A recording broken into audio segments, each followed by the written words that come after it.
തൃശൂർ രാഗം തിയേറ്റർ നടത്തിപ്പുകാരനെ ആക്രമിച്ച കൊട്ടേഷൻ സംഘം പിടിയിലായിട്ടുണ്ട്. കൊട്ടേഷൻ സംഘത്തിൽ ഉൾപ്പെട്ട 3 പേർ ഉൾപ്പെടെ 5 പേരെയാണ് പോലീസ് ഇപ്പോൾ പിടികൂടിയിട്ടുള്ളത്. തൃശൂർ സ്വദേശി സിജോയുടെ നേതൃത്വത്തിലാണ് കൊട്ടേഷൻ ആസൂത്രണം ചെയ്ത് നടപ്പിലാക്കിയതെന്ന് പോലീസ് വ്യക്തമാക്കി. സാനു കെ സജീവ് ചേരുന്നുണ്ട് കൂടുതൽ വിവരങ്ങളുമായി. സാനു, ഈ പ്രതികളിൽ 5 പേരാണ് ഇപ്പോൾ കസ്റ്റഡിയിലായിട്ടുള്ളത്.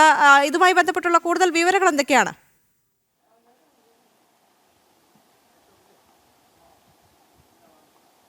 ദേവിക, കഴിഞ്ഞ ദിവസം വൈകിട്ടാണ് 10 മണിക്ക് ശേഷമാണ് ഈ രാഗം തിയേറ്റർ നടത്തിപ്പുകാരനായിട്ടുള്ള സുനിലിനെയും ഒപ്പം തന്നെ അദ്ദേഹത്തിന്റെ ഡ്രൈവറെയും വീടിന് മുന്നിൽ വെച്ച് കൊട്ടേഷൻ സംഘം ആക്രമിച്ചത്. നമ്മൾ ദൃശ്യങ്ങൾ CCTV ദൃശ്യങ്ങളിലടക്കം കണ്ടതാണ്. വീടിന്റെ 2 ഭാഗങ്ങളിൽ നിന്ന് ഓടി വരുന്നവർ പൊടുന്നനെ കാറിലുണ്ടായിരുന്ന ഡ്രൈവറെ വലിച്ചിറക്കി വെട്ടുകയായിരുന്നു.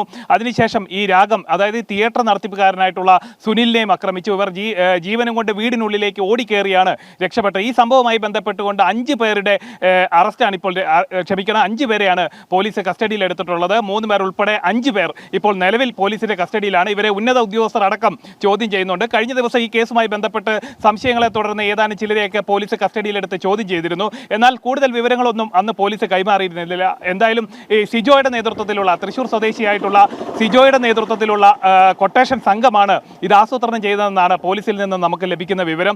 ഈ പ്രതികളെ ഇപ്പോൾ കസ്റ്റഡിയിൽ എടുത്തിരിക്കുന്നത് തൃശൂരിൽ നിന്നും ഒപ്പം തന്നെ എറണാകുളം ജില്ലയുടെ വിവിധ ഭാഗങ്ങളിൽ നിന്നുമാണെന്ന് നമുക്ക് മനസ്സിലാക്കാൻ സാധിക്കുന്നുണ്ട്. അതായത് തിയേറ്റർ നടത്തിപ്പുമായി ബന്ധപ്പെട്ടുകൊണ്ടുള്ള സാമ്പത്തിക ഇടപാടുകളെ തുടർന്നുള്ള തർക്കമാണ് ഇത്തരത്തിലുള്ള ഒരു കൊട്ടേഷനിലേക്ക് കലാശിച്ചത്. അതിന് മറ്റേതെങ്കിലും ബാഹ്യ ഇടപെടൽ, അതായത് പുറത്തുനിന്നുള്ള ഇടപെടൽ പോലീസ് സംശയിക്കുന്നുണ്ട്. അതായത് പലരും, അതായത് ഈ രാഗം തിയേറ്റർ നടത്തിപ്പുകാരനായിട്ടുള്ള സുനിലുമായിട്ട് പലരും ചില തർക്കങ്ങളിലൊക്കെ ഏർപ്പെട്ടിരുന്നു. അതെല്ലാം സാമ്പത്തിക ഇടപാടുമായി ബന്ധപ്പെട്ടുകൊണ്ടുള്ള തർക്കങ്ങളാണ്. ഇത്തരത്തിൽ അദ്ദേഹവുമായിട്ട് ബന്ധപ്പെട്ടുകൊണ്ട് ഈ മുൻവൈരാഗ്യമുള്ളവരെ എല്ലാം കേന്ദ്രീകരിച്ചുകൊണ്ട് നടത്തിയിട്ടുള്ള അന്വേഷണത്തിലൊടുവിലാണ് പോലീസ് ഈ സിജോയുടെ നേതൃത്വത്തിലുള്ള കൊട്ടേഷൻ സംഘത്തെ നിലവിൽ ഇപ്പോൾ കസ്റ്റഡിയിലെടുത്തിട്ടുള്ളത്. ദേവിക.